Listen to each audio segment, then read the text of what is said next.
اور شروع کی آیات تو بڑی یونیک آیات ہیں قرآن حکیم میں،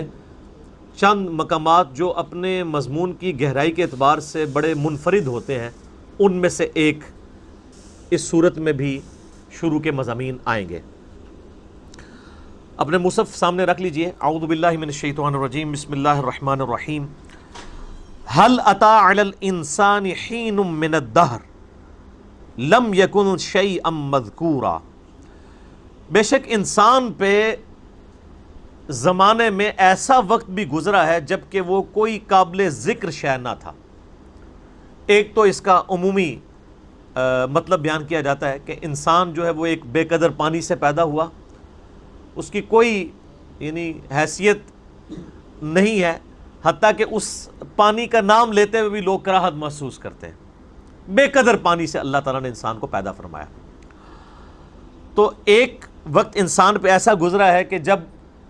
چاہے وہ یعنی اپنے باپ کی پشت میں تھا یا اس کے بعد رحم مادر میں ٹرانسفر ہوا، پھر اس کے بعد ایک ایمبریو کی شکل میں، ایک جنین کی شکل میں اس نے پرورش پائی، وہ ایک حقیر چیز تھی،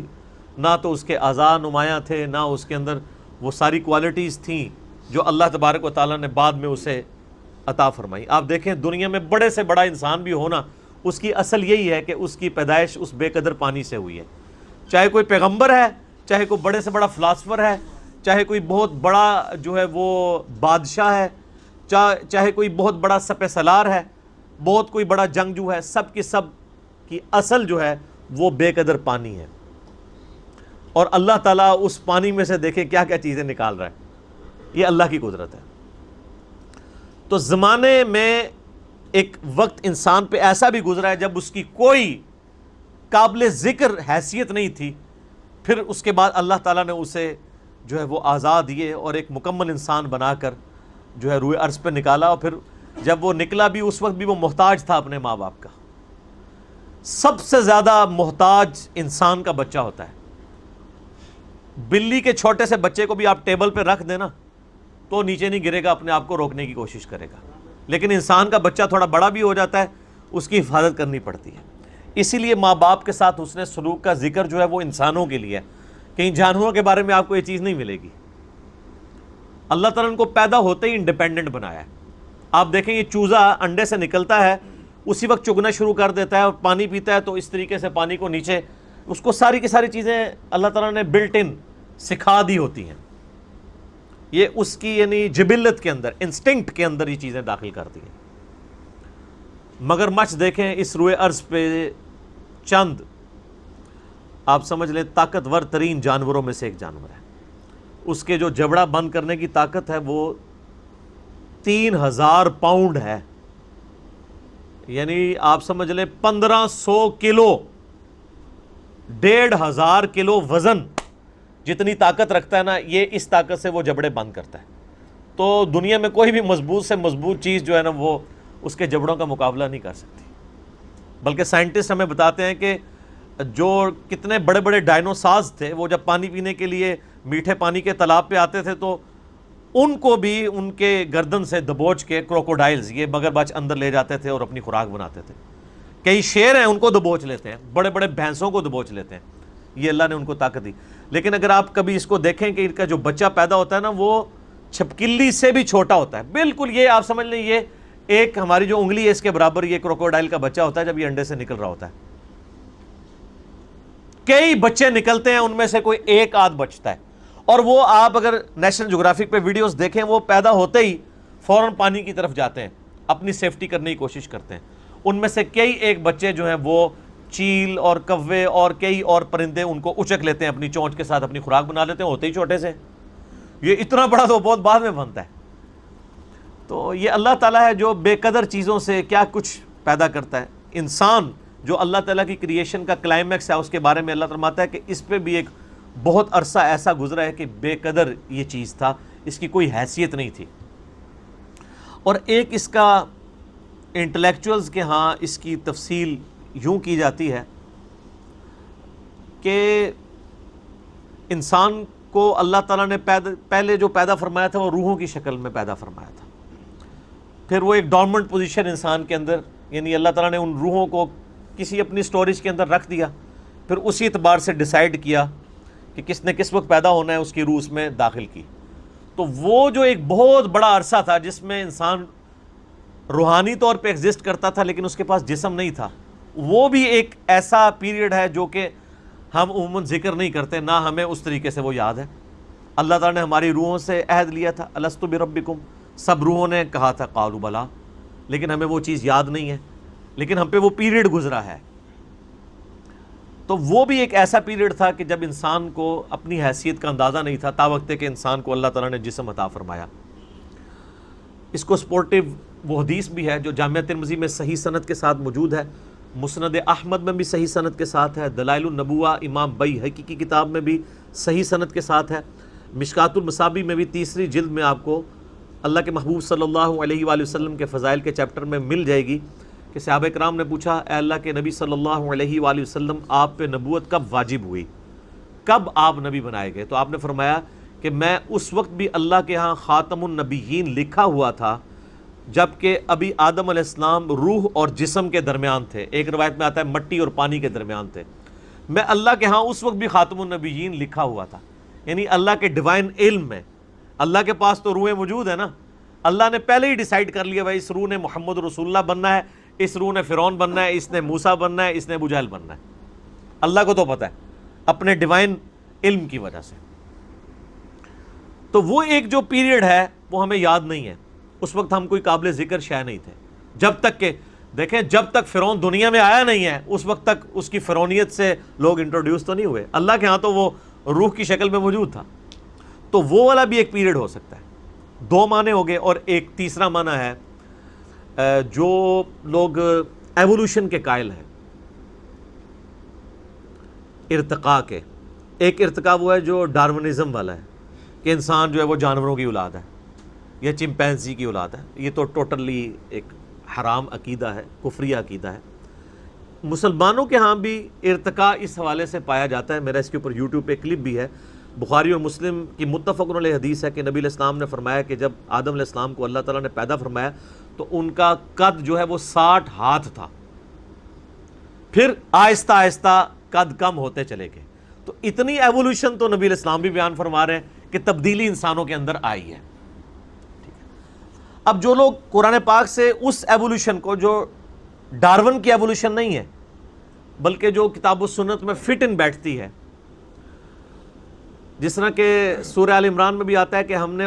حضرت آدم علیہ السلام کو چن لیا، اور اسی طریقے سے سیدنا عمران کے بارے میں آتا ہے ان کی اولاد کو ان کو چن لیا، یعنی نبوت کے لیے۔ تو وہ کہتے ہیں آدم علیہ السلام کو بھی اللہ نے چنا ہے۔ تو چناؤ اسی وقت ہوتا ہے جب ایک سے زیادہ آدم ایگزسٹ کرتے ہوں، ان میں سے کسی ایک کو چن کے اللہ تعالیٰ نے ہمارا جد امجد بنا دیا اور اس کو ایسا سلیکٹ کیا کہ اس سے آگے نسل چلائی۔ تو وہ بھی ان آیات سے، یہ میں آپ کو اسکول آف تھاٹ بتا رہا ہوں، میں یہ نہیں کہہ رہا کہ یہ عقیدہ ہے، جو ایگریڈ اپان عقائد ہیں وہ تو پہلے دو ہی ہیں، لیکن یہ بھی جو لوگ ان معاملات میں قائل ہیں وہ اس سے لیتے ہیں کہ انسان پہ ایک بہت بڑا پیریڈ ایسا بھی گزرا ہے جب تک کہ وہ اللہ تعالیٰ نے آدم علیہ السلام کو اس طریقے سے ایوالو نہیں کیا تھا۔ انسان تو آباد تھے دنیا میں، لیکن انہی میں سے پھر ایک کو چنا خاص طور پہ، حضرت آدم علیہ السلام کو، ان میں اپنی روح پھونکی۔ پہلے ایک زندگی تو تھی، آپ دیکھیں جانوروں میں بھی زندگی ہے لیکن روح نہیں ہے، بندر کے اندر روح نہیں ہے، زندگی ہے۔ یہ روح جو ہے یہ اللہ تعالیٰ نے انسان کی خصوصیت بنائی ہے، وَنَفَخْتُ فِيهِ مِن رُوحِي، جب میں اس میں اپنی روح پھونک دوں پھر تم سجدے میں گر پڑنا۔ یہ اللہ تعالیٰ کا خاص امر ہے جو انسان کے ساتھ خاص ہے، اللہ کی مخلوق ہے روح۔ تو کہتے ہیں جو پہلے انسان ایگزسٹ کرتے تھے نا، وہ صرف جان والے انسان تھے، ان میں اللہ تعالیٰ نے اپنی روح نہیں پھونکی تھی، ان میں سے ایک شخص کو اللہ نے چوز کیا، اور وہ ہمارا پہلا جد امجد، ہمارا باپ سیدنا آدم علیہ السلام۔ پھر ان کی دیکھیں اس میں بھی ایک ایوولوشن، یہ تو آپ دیکھ لیں کہ بخاری مسلم میں حدیث تو بالکل واضح ہے، ویسے سورہ نساء کے شروع میں بھی آتا ہے کہ اسی سے اس کا جوڑا بنایا حضرت آدم سے، اور بخاری مسلم میں آتا ہے کہ وہ ٹیڑھی پسلی سے پیدا ہوئے۔ تو یہ بھی دیکھیں ایک انسان میں سے دوسرا انسان نکلا ہے، مرد میں سے اللہ تعالیٰ نے اس کے جوڑے کو پیدا کیا، سیدہ جو ہے حوا سلام اللہ علیہا کو۔ تو جو لوگ اس ایوولوشن کو مانتے ہیں، جو یعنی ڈارون والی نہیں بلکہ اللہ کو آپ جب بھی کسی معاملے میں داخل کر لیں تو وہ پھر چیز کے اوپر آپ کفر کا فتویٰ تو نہیں لگا سکتے. اللہ چاہے تو یہ معاملات کر سکتا ہے کہ انسانوں میں سے ایک انسان کو چوز کیا اور اس کو اس کے اندر اپنی روح پھونکی. تو وہ کہتے ہیں وہ جو پہلا انسانیت کا ایک پیریڈ تھا، بہت بڑا پیریڈ، جس میں کئی انسان آباد تھے، تو وہ قابل ذکر نہیں تھے. قابل ذکر انسان اس وقت ہوا ہے کہ جب ان میں سے آدم کو چنا، اس میں اپنی روح پھونکی، اور پھر اس سے سارا سلسلہ شروع ہوا، اور فرشتوں کو مجبور کیا اس کے علم کی وجہ سے جو اللہ نے آدم علیہ السلام کو دیا تھا کہ وہ اس کو سجدہ کریں. تو وہ کہتے ہیں وہ جو لانگ پیریڈ آف ٹائم گزرا ہے نا انسانوں پہ، یہ اس کی طرف بھی اشارہ ہو سکتا ہے. اب یہ متشابہات ہو جائیں گے پھر یہ والے معنی، کیونکہ آج ہمیں سائنس یہ بتا رہی ہے کہ لاکھوں سال پرانے ڈھانچے بھی انسانوں کے ملے ہیں، جبکہ ہمیں جو ریلیجس اسکول آف تھاٹ سے، چاہے وہ مسلمانوں میں ہو یا کرسچنز یا یہودیوں کو آپ دیکھیں، تو ہمیں اوورآل جو انسانی تاریخ کا پتہ چلتا ہے نا تورات کی روشنی میں، وہ 10,000 سال سے زیادہ نہیں ہے. ہم حضرت ابراہیم علیہ السلام کا بھی جب ذکر کرتے ہیں تو مسلمانوں کے ہاں یہ رناؤنڈ ہے کہ آلموسٹ 5,000 سال پہلے حضرت ابراہیم علیہ السلام اس دنیا میں تشریف لائے تھے. نبی علیہ السلام والی تو خیر ایک مضبوط جو ہے ہمارے پاس ہسٹری سیف ہے، آلموسٹ 1400 سال پہلے، اور ان سے تقریباً 500 سال پہلے عیسیٰ علیہ السلام، وہ تو ہمیں بخاری میں حدیث بھی ملتی ہے. عبداللہ ابن السلام کہتے ہیں کہ نبی علیہ السلام اور عیسیٰ علیہ السلام کے درمیان تقریباً یہ جو فترت کا پیریڈ ہے یہ 600 سال کا ہے. وہ اس وقت تو تقریباً ہی بات ہوتی تھی، وہ 571 بنتا ہے. تو اس سے پہلے حضرت موسیٰ علیہ السلام کے بارے میں ہمیں تورات سے جو قرائن سے پتہ چلتا ہے کہ وہ تقریباً 1400 سال قبل از مسیح حضرت موسیٰ علیہ السلام کا دور بنتا ہے. تو اس طرح نون جو ہمارے پاس تاریخ ہے اس میں تو 10,000 سال سے پرانی تاریخ نہیں ملتی. اور یہ اکثر لوگ اعتراض بھی اس حوالے سے کر رہے ہوتے ہیں ریلیجن کے اوپر کہ بھی ریلیجن تو بتاتا ہے کہ جی انسان کی اس روئے ارض پہ جو زندگی ہے وہ 10,000 سال سے زیادہ پرانی نہیں ہے، جبکہ آج ہمیں جو ہے وہ کاربن ڈیٹنگ کے ذریعے ہم پرانے ڈھانچوں کی ڈیٹس بھی نکال سکتے ہیں کہ یہ کتنی پرانی تھی. تو وہ تو لاکھوں سال پرانے انسانی ڈھانچے بھی اس روئے ارض میں فاسلز کی فارم میں ملے ہیں. تو پھر وہ کون سے انسان تھے؟ تو پھر وہ لوگ جو اس آیت سے دلیل پکڑتے ہیں ایوولوشن کی، اور وہ یہ کہتے ہیں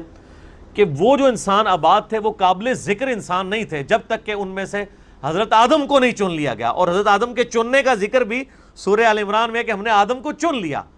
تو جو دوسرے لوگ ہیں وہ کہتے ہیں چنا کس میں سے؟ چنا اسی وقت جاتا ہے جب ایک سے زیادہ آدم موجود تھے. یہ میں آپ کو، اور یہ وہ یعنی پوائنٹ آف ویو ہے جو ڈاکٹر سراج صاحب رحمہ اللہ تعالیٰ بھی اس کے قائل تھے. تو یہ رائے سے کوئی اختلاف رائے رکھ سکتا ہے، یہ کوئی پیٹ نہیں ہے، لیکن چونکہ ان آیات سے لوگ سہارا لیتے ہیں اس لیے میں نے اس چیز کو یہاں پہ ایڈریس کرنا ضروری سمجھا. لا پھر ایک بار وہی باداؤ جام ساکی، لا پھر ایک بار وہی باداؤ جام ساکی، ہاتھ آ جائے مجھے، ہاتھ آ جائے مجھے، میرا مقام ساکی، لا پھر ایک بار وہی باداؤ جام ساکی. 300 سال سے ہیں ہند کے میخانے بند، 300 سال سے ہیں ہند کے میخانے بند. اب مناسب ہے تیرا فیض ہو عام ساکی، اب مناسب ہے تیرا فیض ہو عام